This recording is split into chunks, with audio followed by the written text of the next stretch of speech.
for meeting virtually, but it also has some disadvantages, which of them being that we as presenters cannot see you who are joining.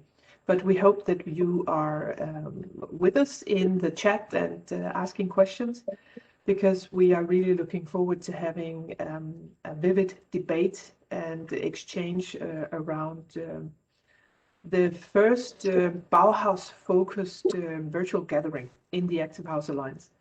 Welcome, everybody. Some of you I know were participating in our January virtual gathering, where we were discussing what is the Bauhaus, the new European Bauhaus initiative as itself. And following that, the Active House Alliance applied to become a partner for the new European Bauhaus, which we became last month. And as a partner, we are happy to host and facilitate and promote exchanges and dialogue about the new European Bauhaus and the topics connected. So with this initial content-driven virtual gathering, which we have called Bauhaus Conversations on Buildings and Beyond, we are extremely happy to and pleased to welcome Ida Engholm and Susanne Justesen, Quistgaard. I will come back to you in a moment to be able to take us through some of the background thinking and also looking ahead. This is, as I just mentioned, the partnership of the Active House Alliance. Actually, this is just from A to B and then not longer. I invite you really to go into the website and have a look at a great number of partners who are very interesting. I have been participating in, I think, 2 partner meetings by now, and this is really connecting in very many new ways across Europe and also beyond, people who are experts within their fields of sustainability and inclusion and creativity. So it's a really interesting cross-fertilization that is already happening, and this is what we are hoping to be boosting a lot more. Some housekeeping rules that I have promised to say. Please use the raise your hand option. Then you can be unmuted and we will take on your question. And please be polite to say who you are before speaking. If there's a technical issue, please write to the team, and you will get some help. And we will record, and we are already recording, because there are a number of people who could not participate today, and also to be able to continue the conversations. I think it's very valuable to have this as the initial content piece. Sorry. I just want to, before we start, and also before I present the panelists and the agenda further, I'd like to just mention a workshop that was held in context of the big conference held last week, beginning on Earth Day, on Thursday, the 22nd of April. There was an initial conference which was truly impressive. I think there were 8,000 participants, and it was amazing, professionally programmed with a lot of very interesting speakers and also connections across. It's also recorded, and I invite you to visit the website and have a look and listen. What was not recorded, I think, was the workshops. There were held workshops within 4 topics, and the one I participated in was the headline of Regenerating Construction Ecosystems, which is, I think, also naturally the approach, the angle, the substance that the Alliance has capacities and competences to offer, and also where we will be able to facilitate dialogues across and hopefully fertilize further the new European Bauhaus partner ecosystem. This was held Friday afternoon, and I think we were 12 participants. There was a very good facilitation where we went through a number of ideas and questions and generally had an exchange. And we took on board inputs from the high-level roundtable, where there is a number of, can you call them great thinkers, great minds, that are used as ideation and sparring board for the new European Bauhaus. Many of them were in the conference. One of them was the Danish architect Ida Engholm, who was actually a conferencier at the conference. This workshop that we held was recorded this way with a brilliant cartoonist or visualization by Mara Khaled, who put up the key topics of what we discussed, and I thought it was valuable to just maybe to set the scene and the atmosphere for what you are going to hear now from the three panelists we have together. And please consider these questions, and if not internalizing them just yet, it would definitely be interesting if you can take on board these topics. We discussed at the workshop that it's a pragmatic sector. There's a lot of stakeholders. It's extremely fragmented. At the same time, it is incredibly important in terms of assets and investment, but of course also mainly for the CO2 emissions, representing 40%. So it's really a sector worth looking into. And there was a lot of discussion about users, inhabitants, people in buildings, talking about dialogues and pilot projects, sharing of experience, and a lot of talk about changing the culture and maybe connecting via technology, connecting across. Maybe that is maybe a disruption window that we can use in the construction industry. Inclusion, involvement, what is it that we want to achieve? What is it that you ask for when you ask for a building? Do you ask for bricks, or do you ask for the actual value of what it can give you as a user? Also ethics we have discussed, and the personal relationship connection with buildings, and in particular to embed nature in buildings. So take this as an appetizer for what we're going to discuss today, and maybe keep some of the questions at the back of your mind, because we will be pursuing this topic of regenerating construction ecosystems in our next virtual gatherings. I can say just briefly that what we want to include is the young generation. Next time we will have one of the leading figures from the European Youth Forum, who will give us a content talk, and then we will actually be diving down and looking into buildings, concrete projects. And we will start with renovation, because that is the huge challenge that we have to resolve. Also new build, but renovation is definitely the biggest challenge we have ahead of us.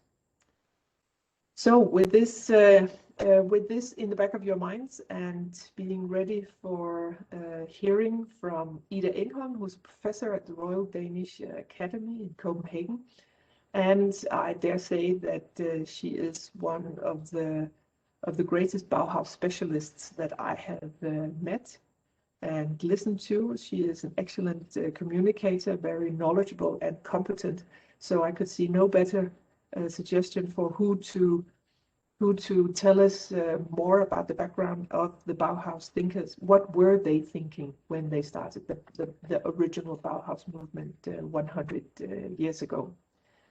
And then after that, Susanne and Mads will follow up with a conversation tool that has been developed in the Danish Design Council, because then we would like to take all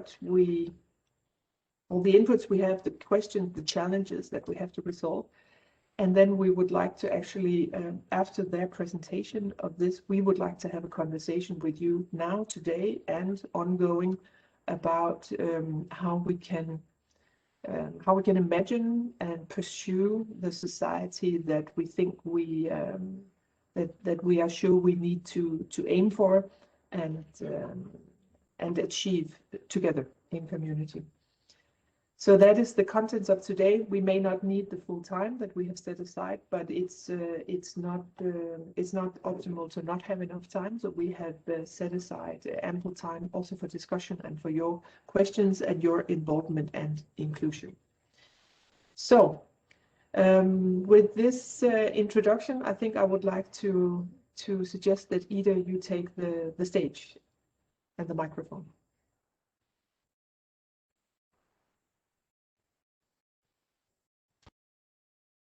You are muted. Now you're not. I'm sorry. You're unmuted. It's fine. Please, Ida, welcome. Can you hear Thank you me? for participating. Yes.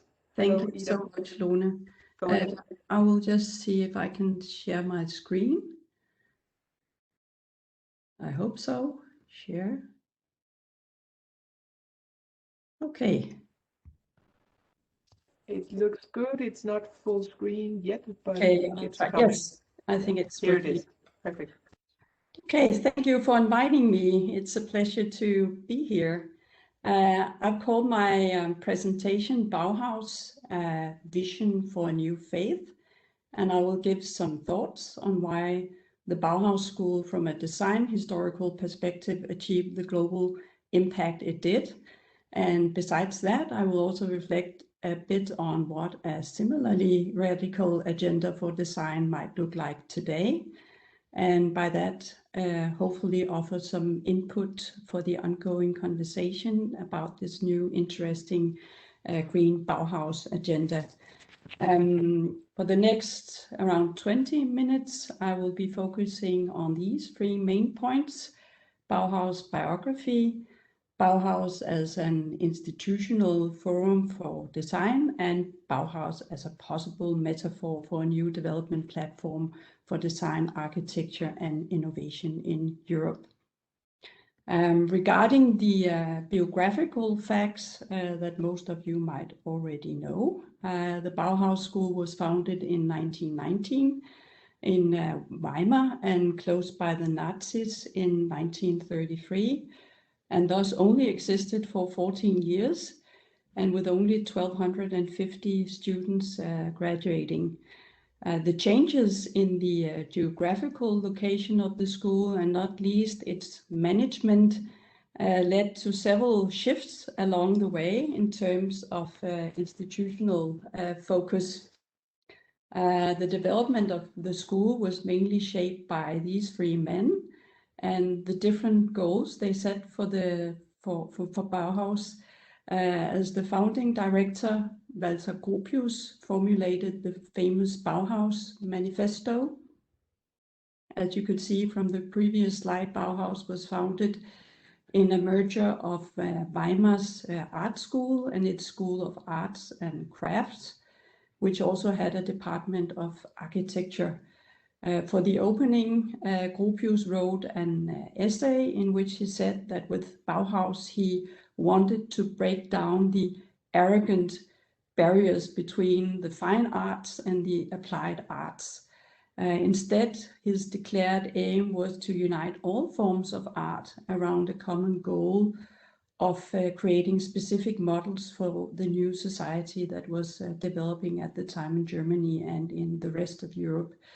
In the manifesto that I have here quoted shortly from, Gropius solemnly states that his goal is to create a new guild of craftsmen and artists who would one day rise toward heaven from the hands of 1 million workers like the crystal symbol of a new faith. This state of equality between different professional practices, all working towards a common goal, was also pursued by Hans Meyer, the second director. He was a declared socialist, and he framed the goal of the school as a part of a socialist ideology. Further, he expanded the program with the stated goal of applying a more scientific approach to the creative process where art and science should fertilize each other. And this ambition actually prepared the ground for design and architecture schools, later becoming research-based from the 1950s and 60s and onwards. Meyer also gave priority to architecture while crafts slipped into the background. And the same is true of Mies van der Rohe, who took over when Bauhaus was dismissed because of socialist propaganda. Van der Rohe turned Bauhaus into a pure school of architecture, and up to the school's closure of the Nazis, it also became fully privately funded, not least by himself.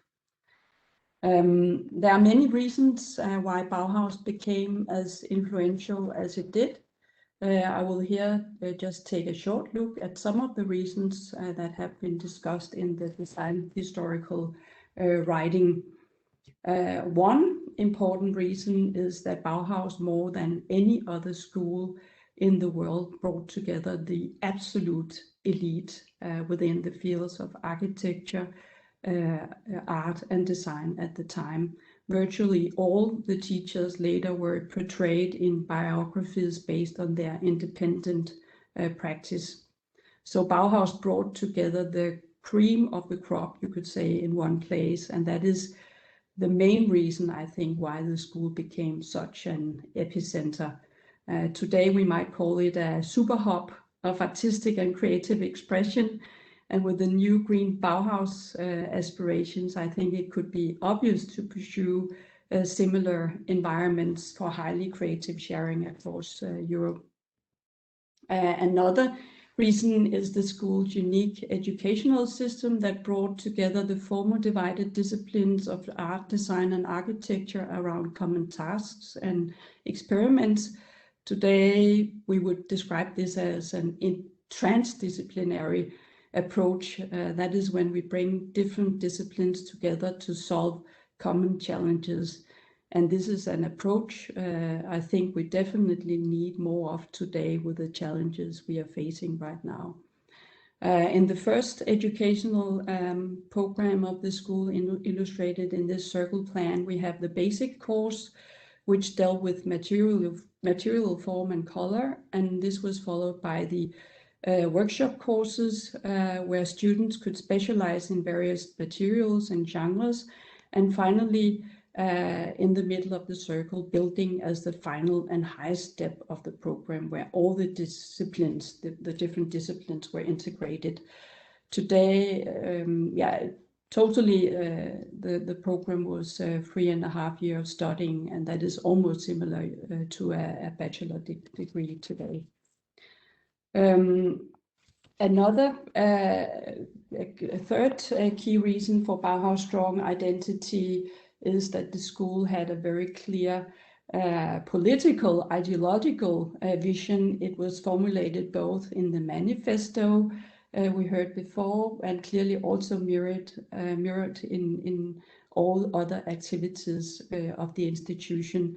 The Bauhaus school saw the industrial society as an indisputable basic condition of design, and in that sense the new industrial society was regarded both as a problem and as a solution, and thus the school became this meeting place or melting pot for new ideas of design and the social reality of in Europe at the time.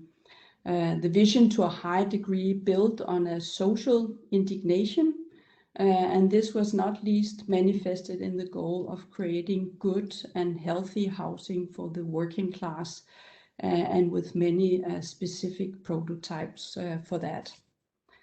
The final reason I will mention is the exile of the directors and pioneers of Bauhaus in the United States after the Nazis' closure of the school, and this also undoubtedly helped Bauhaus give Bauhaus such an influential and long afterlife. Shortly after his arrival in the United States in 1937, the painter Laszlo Moholy-Nagy founded the new Bauhaus, and today this new Bauhaus is part of the Chicago Institute of Technology and one of the world's leading design schools. Walter Gropius and Van der Rohe were appointed professors at different architecture schools, and Van der Rohe, not least, was highly successful in the American architecture scene, where he, among other things, designed the famous Seagram building in New York. And this building is today regarded as a culmination of modernist architecture. So in the United States, many of the ideas developed at Bauhaus were realized.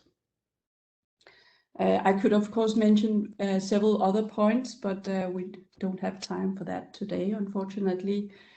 Before I continue, I thought we should also look shortly at some of the criticism of Bauhaus. One point of criticism is that despite Bauhaus' stated goal of working with industry, it turned out that very few products were actually suited for industrial production, even if the products looked mass-produced. Most of them were based on, on traditional craft approaches. In that sense, Bauhaus may have been more prototyping and propositional in its approach than it was about production realization, at least during the school's lifetime. Another point of criticism is that the social ideas that form the strong values behind Bauhaus after the war were transformed into a pure style, a cool modernistic style, mirroring what has been called an anti-democratic elitism. While many celebrated the Bauhaus style, the underlying social ideas gradually became ignored. In Denmark, the famous architecture critic Sten Eiler Rasmussen claimed that even during its lifetime, Bauhaus lacked awareness of ordinary people's lives and living conditions. Here we see Mies van der Rohe in his later years with a well-rolled cigar. As many other avant-garde inspirations, also the Bauhaus phenomenon was incorporated into the very elitary and institutional framework they originally rebelled against. In spite of the criticism, I think it is highly relevant to use Bauhaus as a metaphor for a new development platform for design and architecture in Europe, and mainly because of the strong avant-garde aspirations that once formed this, by all means, agenda-setting school. In the last part of my presentation, I will suggest a few points as inputs to the ongoing discussion about how a similarly radical agenda for design might look like today. If we use Bauhaus as a metaphor, one relevant point to discuss might be what the new spaces of possibilities for design and architecture might be today. Bauhaus' original ambition of establishing an educational framework for the circulation and use of crafts in industry is quite far removed from the current situation in Europe, where much industrial production has, for example, been outsourced to China. Today, we should perhaps focus more on how we can promote new and more radical development models for sustainable production technology, and also how regenerative materials can reform industry and construction. And I think it sounds interesting with the new regenerating construction ecosystems workshop you were talking about, Lone, earlier. We might also draw inspiration from Bauhaus' vision of a new faith, in the sense of a specific faith in reforms that point to the future. During the 1920s, this agenda took the form of products and architecture models reflecting a desire to take responsibility for a broader social group and to promote an agenda of solving unmet material needs, an endeavor that was crucial at the time of Bauhaus. But one could ask if it's not still as relevant today as in the 1920s to seek to challenge business as usual, and from inspiration from Bauhaus to pursue entirely new ideals for our future society. And that could obviously be in the form of new dreams of a unified vision for Europe and the world. However, it is in that ambition, it's important that the direction is not the sum of the steps we take, but that the steps we take are headed towards our hopes and dreams. in the sense that the destination we are headed towards should be a conscious and ideal choice, and not just a consequence of these short-term and uncoordinated acts, as we unfortunately see a lot of today, not least in relation to the current environmental agenda. So where are we headed? Not just in Europe, but throughout the world, and not least as humankind. In connection to that, we might also ask what our social indignation is based on today. At Bauhaus, it was embedded in a contemporary form of socialism, but in a current context, it might seem more appropriate to articulate it within the framework of, for example, the UN Sustainable Development Goals. The interesting thing about the UN goals is that not just the goal in themselves, it's not just the goal in themselves, but also the fact that they actually bring the challenges together in a unified framework agreement.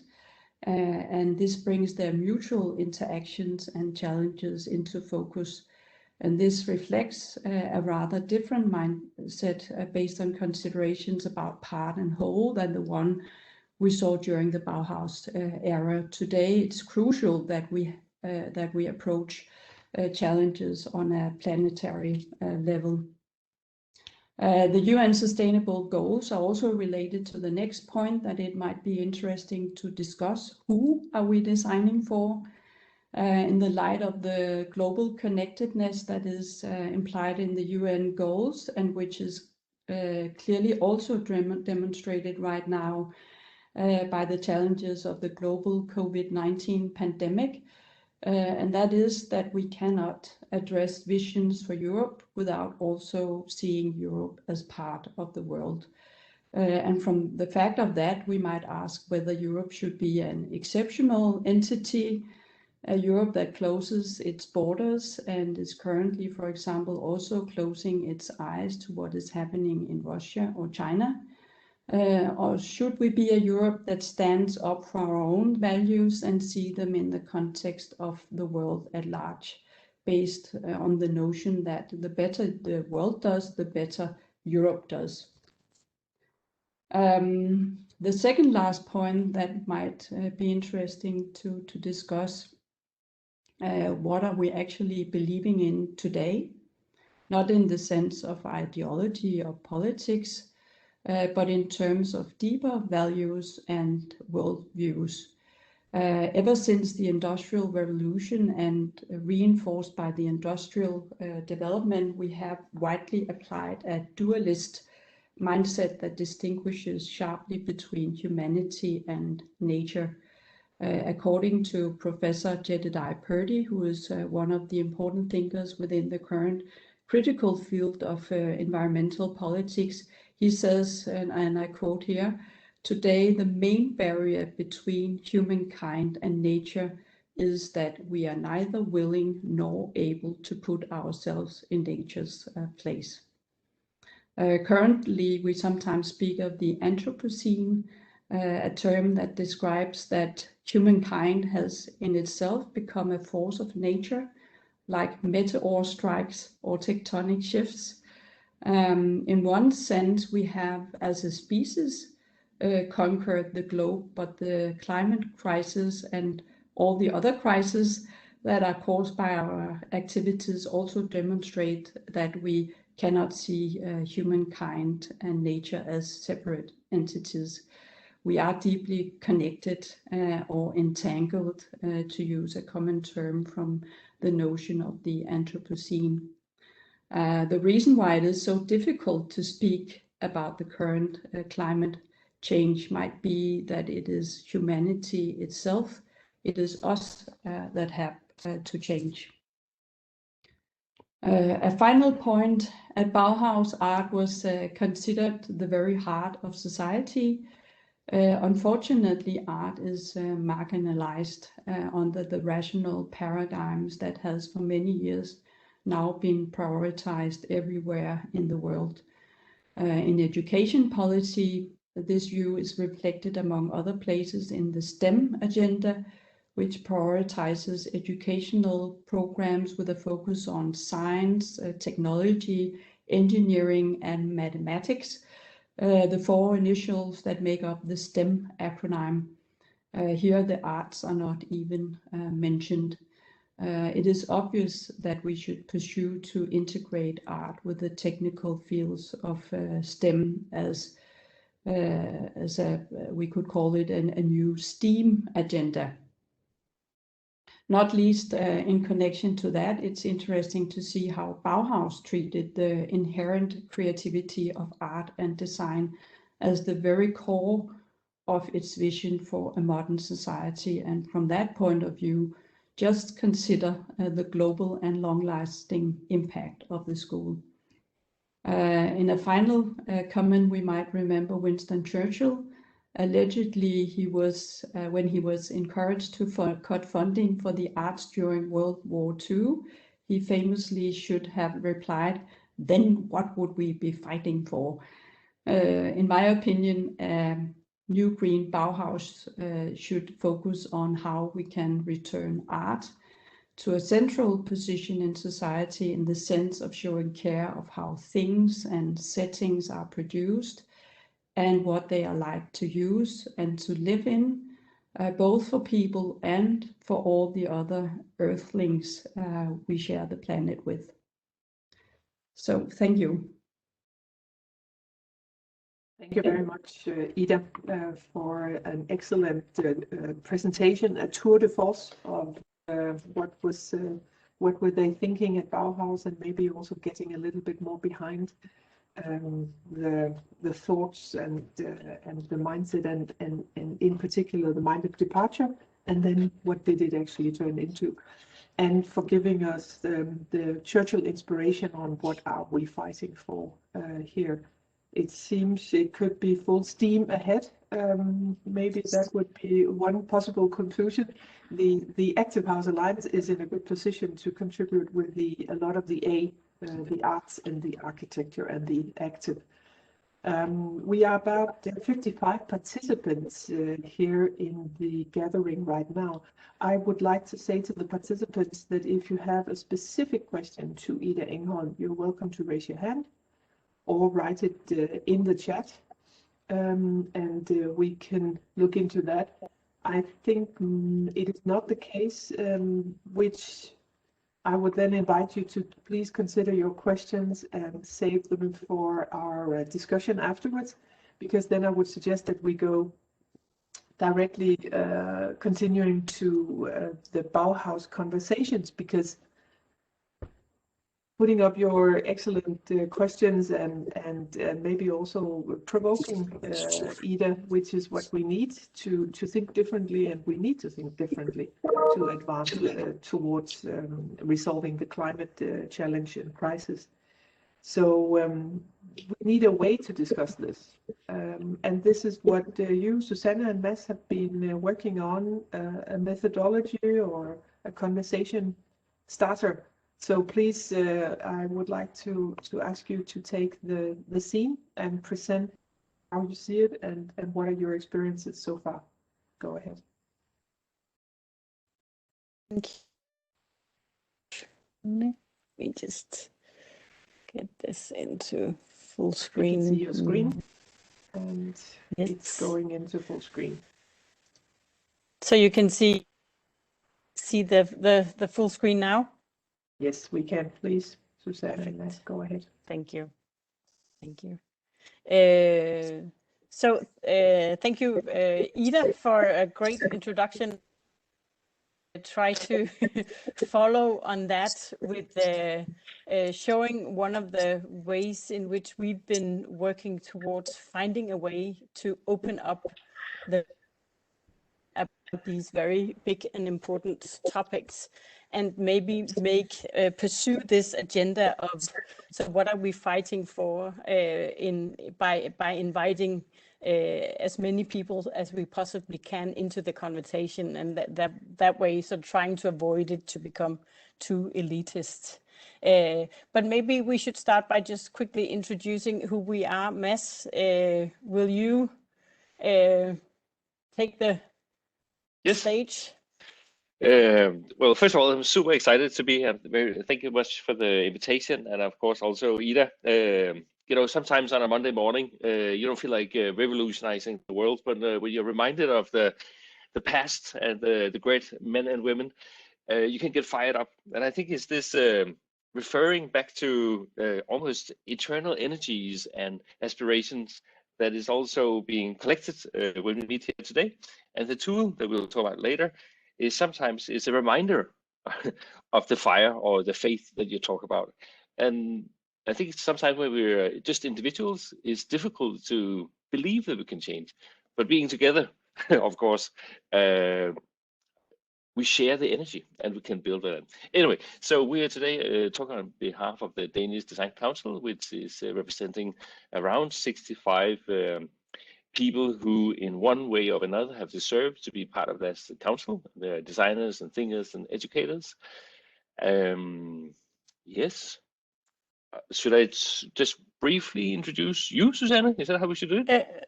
Yeah, or I'll introduce myself and then you.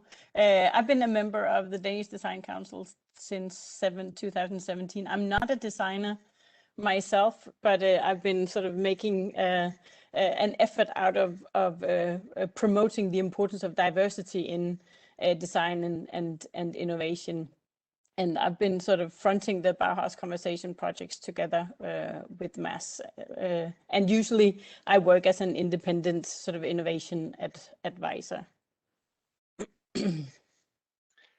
And I've also been part of the Design Council in 2017. I guess I'm a classic architect designer who believes in multiple areas or series of A's, so academia and art and artistic ideas. Yeah, also a member of the Danish Art Foundation and the Royal Academy, and honorary professor at the School of Culling. And what we are going to share with you a little bit about is this idea that started out in the Danish Design Council, where we wanted to show what design can do in order to make this new European Bauhaus movement more sort of open and inclusive, and how design can play a significant role in shaping that agenda. We wanted to engage and get more people involved to avoid this challenge of it becoming too much of an elitist agenda. And we wanted to be able to dream together about what this sustainable climate neutral Europe could look like, no matter whether we're artists or engineers or designers or architects. And the idea that emerged from this discussion consists of four sort of relatively basic design elements. The first of them is as a conversation menu with 4 questions. We'll show that to you afterwards, sort of to frame the conversation and make it open to anyone interested in engaging with the new European Bauhaus movement. We used 3 different conversations formats that you can dine while you have your conversation, or you can walk and talk, or you can do it online. But we'll dig a little bit deeper into that. Then we have a relatively simple documentation process, and we have a website for sharing some of the statements and reflections that are emerging from these conversations. And this is the conversation menu. You can see that it's easy to print out from the website, and it has these 4 relatively simple questions, where the first question is, what might a sustainable climate neutral European continent look like in 2050? And the interesting thing is whether you're just 2 people discussing using the conversation menu, or you're 10 or you're 15, it depends on who's in the room and who's participating. And then they will share what their dreams look like. And those different sort of points of views will fertilize each other's. And we have seen a lot of very different sort of images and ideas and dreams as to what that would look like. Then in question number 2, how do you imagine a good in everyday life in 250. That's where we zoom in a little bit more on the practicalities, and the role of design and architecture and engineering. What does the house that you live in look like, etc. Questions number 3 or 4 are more sort of action oriented in the way that what can we actually do together across Europe for this dream to become a reality. And here we see a lot of very different approaches, but many of them are of course very focused on pan-European collaboration and how we can do this together and the ways in which we can reach out to each other. And finally, question number 4 is, what ideas and examples do you see where you live that could inspire the new European Bauhaus movements? And because most of the conversations so far have been in Denmark, the ideas and suggestions that came from this were obviously focused on what we can do in Denmark to affect and impact the new European Bauhaus movement. But we of course hope that many more people will join us in this conversation so that it can be a more international conversation.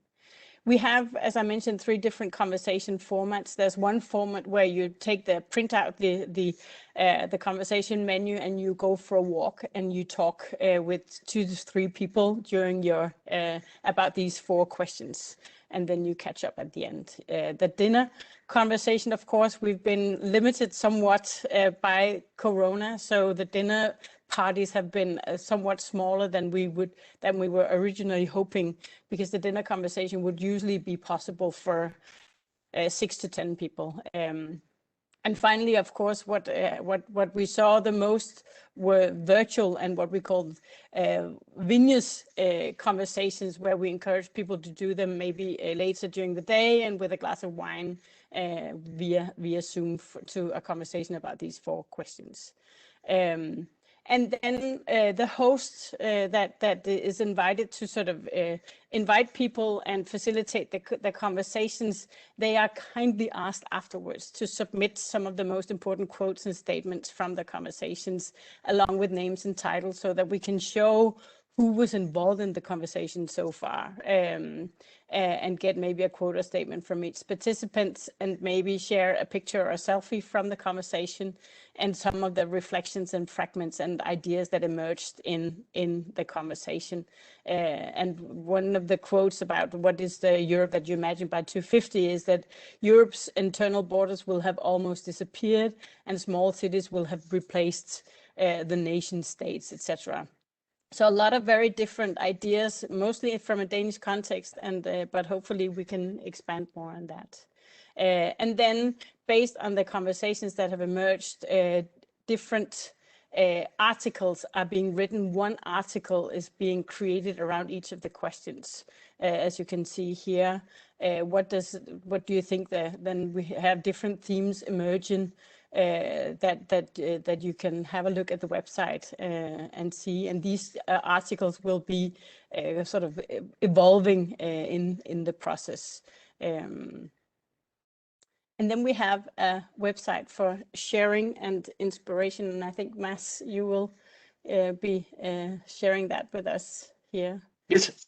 Well, it's going to be very descriptive. So the idea, of course, is like, how can you take and facilitate these conversations, the insights and the feeling of the actual places that took place, and share it digitally. And so, first of all, in a funny sense, where should we find it? So the Bauhaus Conversation.eu seemed very natural, but as you all know, a lot of people around Europe are trying to look for Bauhaus initiatives and conversations and summits. So there's almost like a crowded space, which is a kind of an unforeseen challenge, and we try not to crowd too much. So for now, we gathered 20 plus conversations and around 100 quotes. This, of course, is expanding, and we hope to reach, I don't know, 10-fold this at the end of the year. And then the 4 articles Susanne just talked about.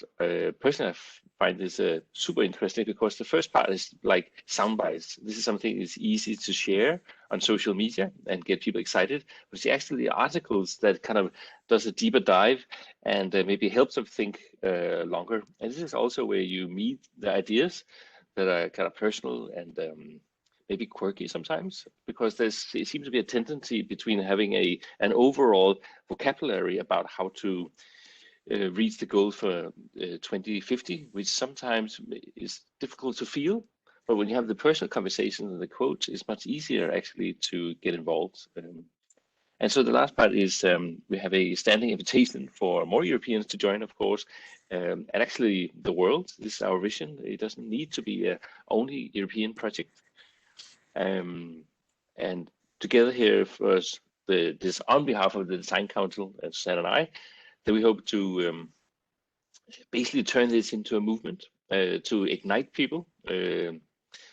Ida spoke about faith before, a new green Bauhaus, and I don't know what the word is, but if we can fire up this faith, I think it's a good term. Yeah, sorry. So the way we want to do it is a much more conversation. We want to do this pan-European or global movement via social media, both because they're very able, they're good at sharing, but also actually facilitating conversations. And the last part, Susanne, is there one more step? Yeah. So yes. So of course we believe that this co-thinking, co-creating, we call it design, but of course across the creative fields is we want to show that design can contribute to basically saving the planet. So that's our main goal.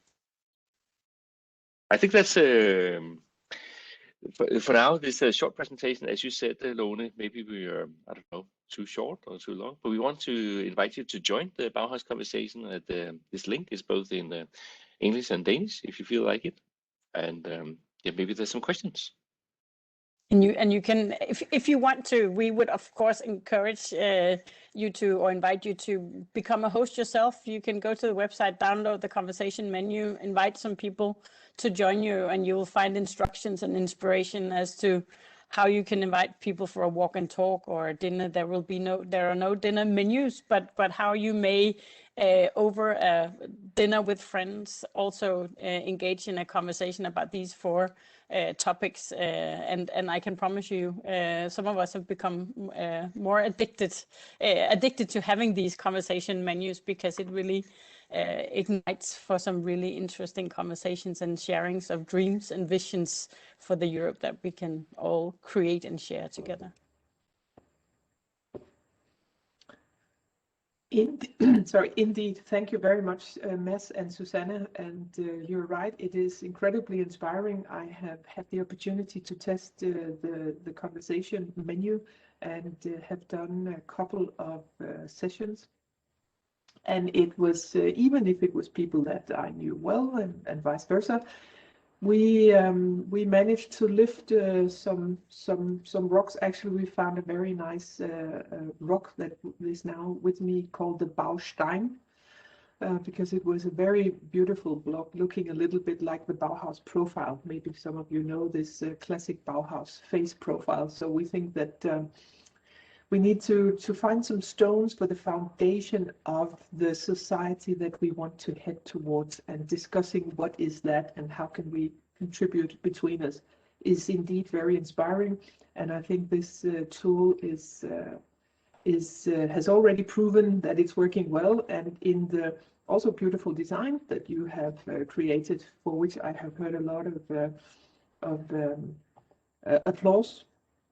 Also from externals, actually also from the group and the partners in the new European Bauhaus. I had the opportunity to present it to them, and they found it to be not only looking good, but also to be very, very beautiful and utilitarian, useful.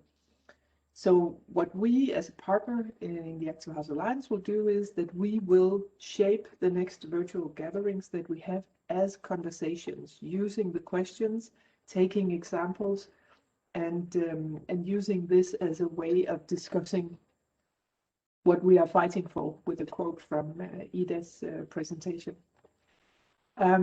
We have quite a large audience, but also a silent audience. Maybe Ramona, you know if somebody has raised their hands. I don't think I can see this. Yes, I can see there is a hand raised, but Ramona, you will be the one unmuting, I think. Yes, it's Henrik Norlande. I will unmute you now. Please go ahead. Henrik, you have a question?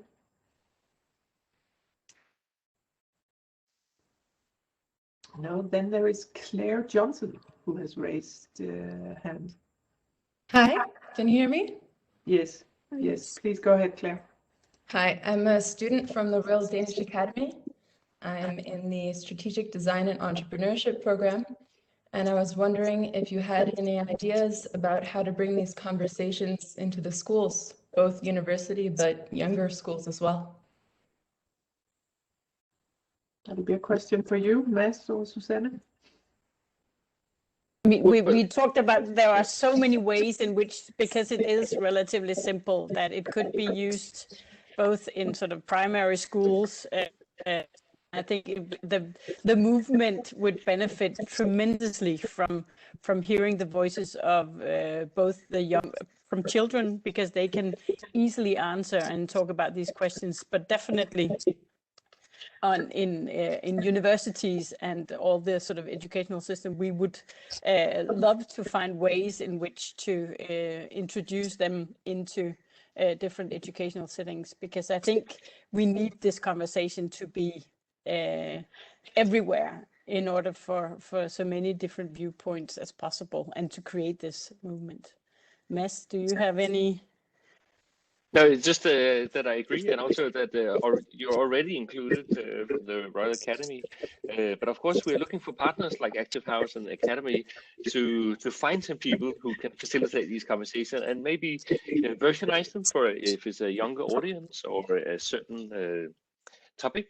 So if you, Claire Johnson, I don't know you, but if you have an audience or a community around you, please be a host. Great, thank you. Ida, did you have something to add? Yeah, I can just say that our rector Line is also focusing on this, and also Mathilde Akkebo, our dean, has suggested that she will facilitate some discussions about this new Green Bauhaus agenda. So I think something will happen in soon at the school.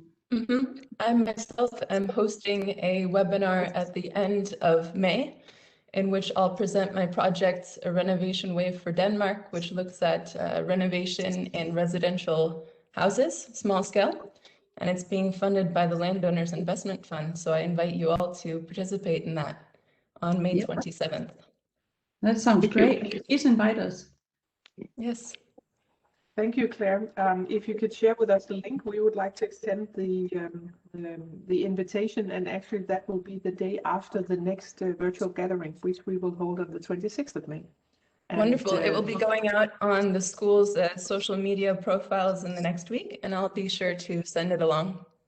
Great, thank Perfect. you. We will amplify that too. And your voice is incredibly important. I think it's not only about, but it's a lot about the coming generations and the ones who are in schools, educations right now. Because looking towards 2050, it's obvious that not only in your interest, but also in your future agency to actually translate and transform what it is that needs to be done. So very welcome. Thank you very much for your input. Thank you. Some hands I can see. Alice Moncaster. Can you unmute? Can I unmute? No, you have to unmute, Ramona. Yes, can you can speak now, please? Please go ahead. Okay. Thank you very much. Thank you. It's really fascinating. I'm a structural engineer from the UK, and I've just been talking to some colleagues at the Open University who are art historians and trying to work out how we can work better together.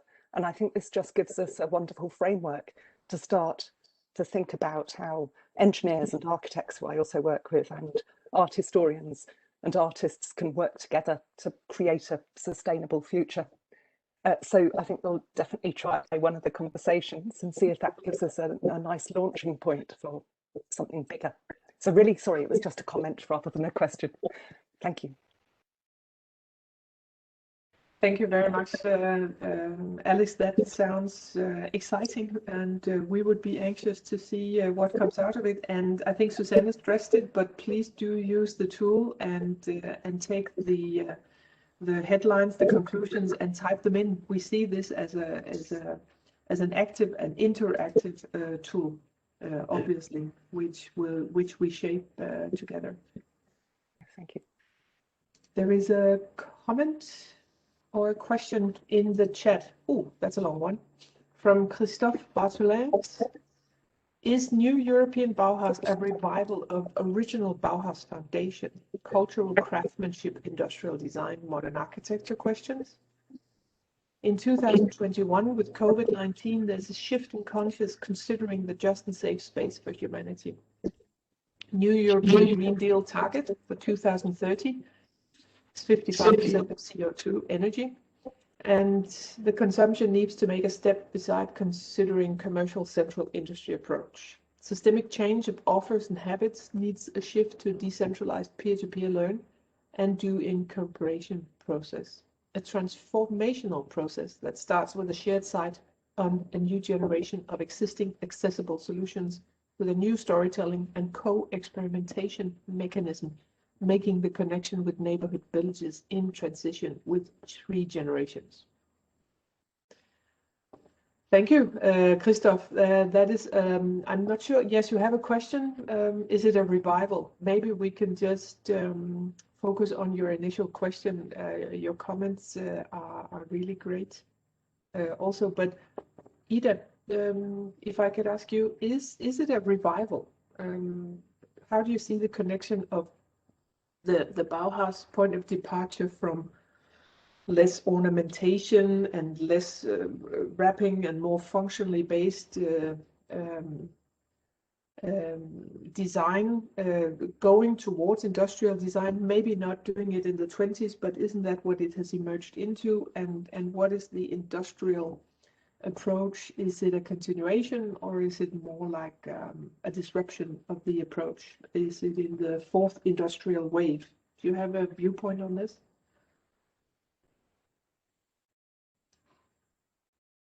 You're muted. Ida, you're muted. Sorry. Unfortunately, I couldn't see the question, so I'm not sure I got all of it. But I think my presentation pointed towards what we can learn from the Old Bauhaus movement. But of course, and it is, of course, we can see it as a revival, but there are also many. It's a completely different framework we are in today, and according to the question about the industrial aspects, Bauhaus' original ambition of establishing an educational framework for the circulation and use of craft in industry is quite far removed, as I said, from the current situation in Europe, where much industrial production has been outsourced. So I think that we have a completely new situation where we should now focus more on how we can promote new radical development models for sustainable production technology, and also focus maybe on how regenerative materials, as I said, can reform industry, architecture, and construction. So we can learn a lot from Bauhaus, and especially the social indignation, I think, and also this, as Mads said, this faith, this fire that was a point of departure for the Bauhaus original Bauhaus program. Great, thank you very much. See the question, unfortunately. So. Okay. No, it was a longer comment, but I think you have touched upon the question, so thank you very much. There is a question from, I lost the name, but it is from Iran. Who put it in the Q&A, which is again something different than the chat. It's about exclusion, or rather the opposite, inclusion, and maybe it's your core topic, Susanne.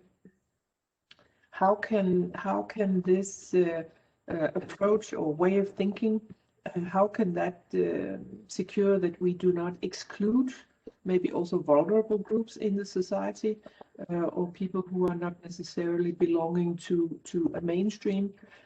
Is there an element of enhancing inclusion with the thinking of the new European Bauhaus?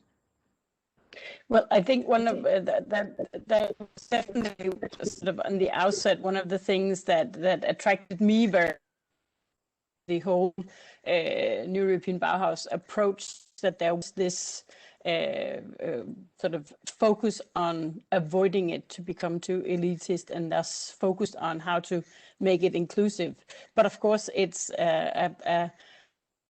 a struggle and a challenge. How do you make conversations inclusive? Well, basically what you do is that you start by inviting people to join the conversation, and we try to frame the questions in a way that makes sure that it's possible for us to join the conversations and possible. And I think especially if we're able to get the questions and the conversation into schools, I think we can reach many more people. But we have many sort of it's a long-term project. So if we give birth to the conversation now, when the EU Commission is still in the listening, we can continue, so that the sustainability and climate neutral agenda is not just a cell where we're trying to convince someone else to do the right thing, but make it a mutual process, a mutual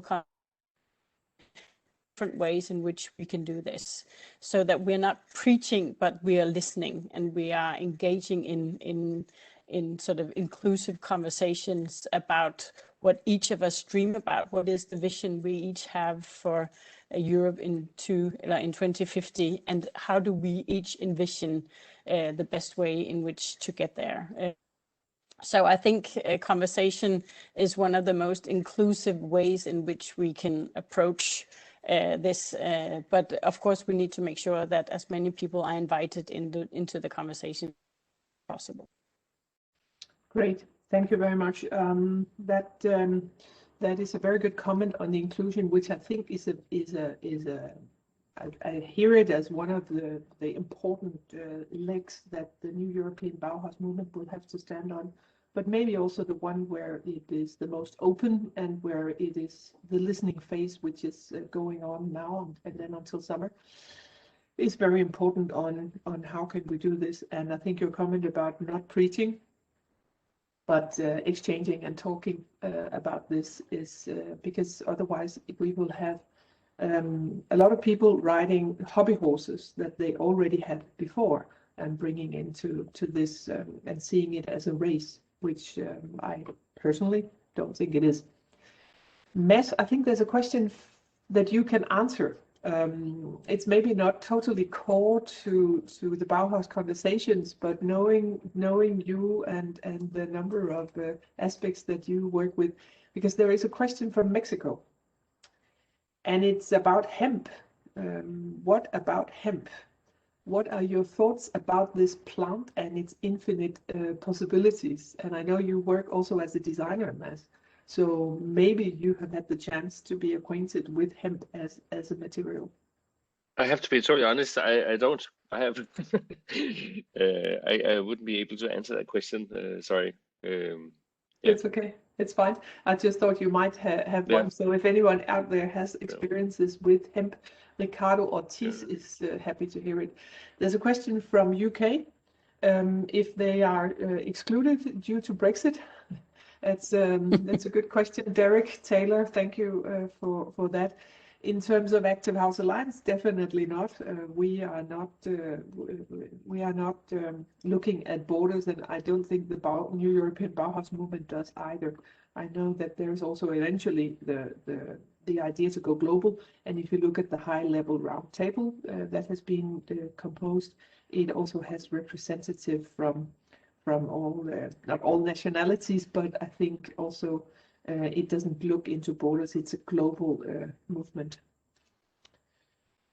And that maybe answers Wojtek Kujawski, who says, at the last Bauhaus was somehow located in North America, if we're considering expansion or concentrate in Europe. Would joining the conversation be enough, he asks, or should it be followed by more formal actions. Susanne or Mads, what would be the next step after the conversations? Do you see any obvious formal action? I mean, the last part of the conversation is much focused on ideas and suggestions. So ideas for envisioning, so how do we get there? And example sharing also in terms of what do we see in our local context, in our country, region, in our setting that could inspire or be important sort of small steps towards the dream that we have for 2050.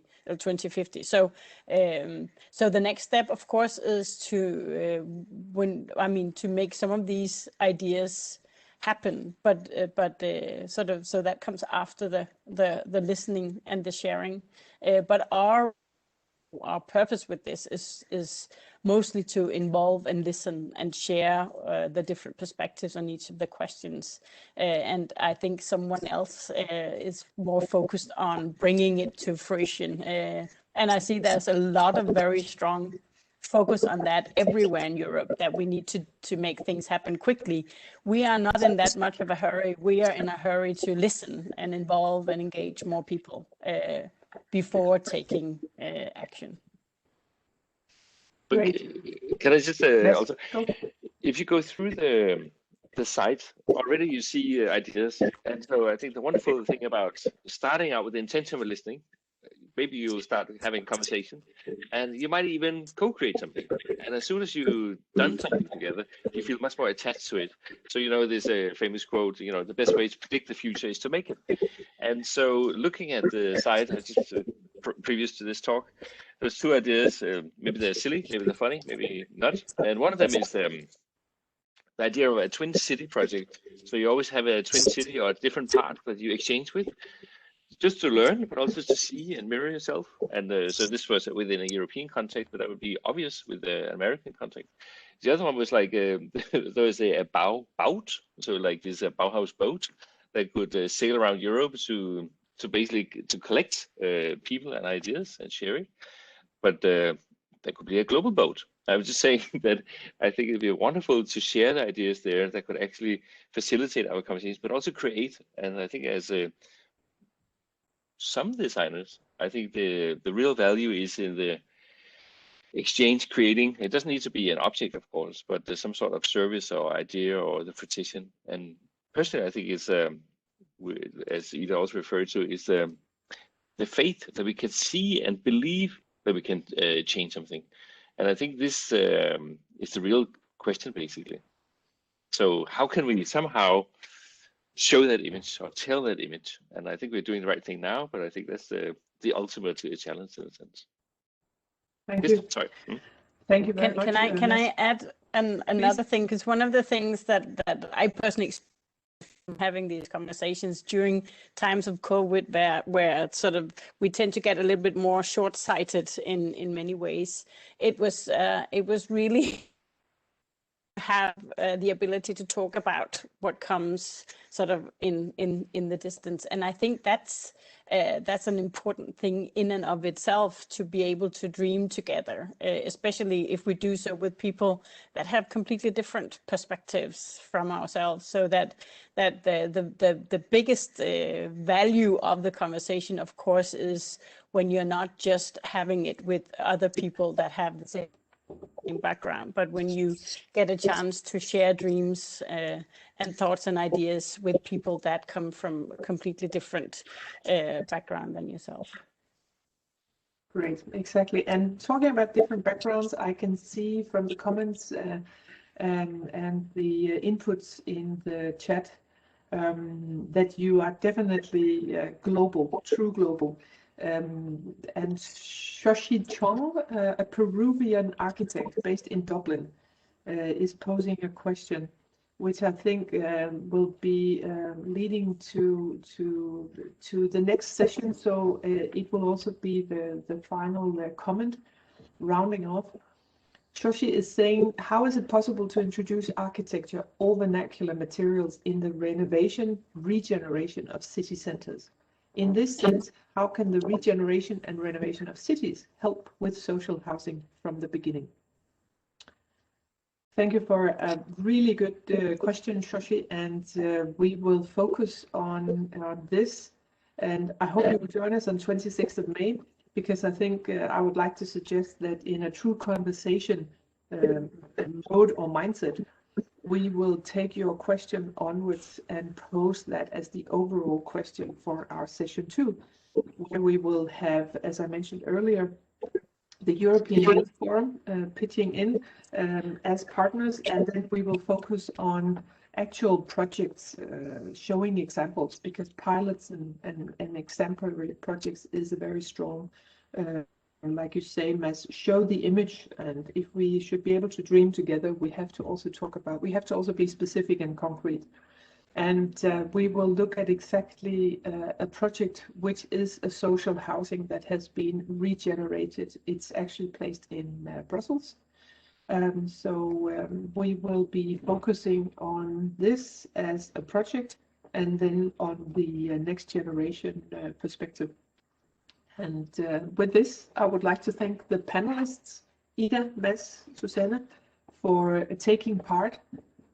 It was a pleasure to be able to go back in history, and then at the same time to look ahead. How does the history and the experiences inform us, and how can it fuel our discussions and our point of departure, and give us the faith and the courage and also the belief for what we are working on. And I can see we have landscape architects who is offering to present also into presentation. So great, thank you very much for that, because that is definitely our shared outdoor spaces is evidently also during COVID very important.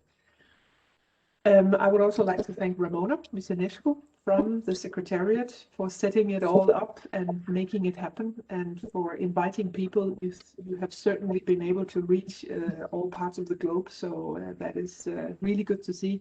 Thank you to all of you for participating and listening in, and for your questions, and please keep the conversation going. I hope to see you in virtually, or maybe even physically one day, and let's have the conversations, because this is what we truly need to share. Thank you for joining, and have a good Wednesday. Bye-bye. Bye. Bye-bye. Bye.